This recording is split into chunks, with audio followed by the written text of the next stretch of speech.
Дорога к школе.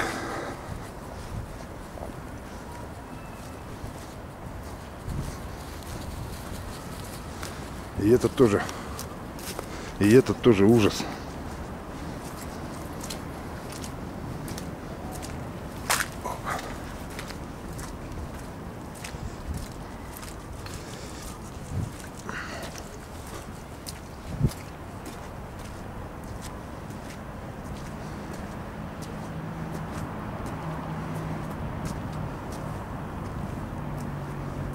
С каким же настроением потом ученики пойдут в школу, если к ним дороги такие?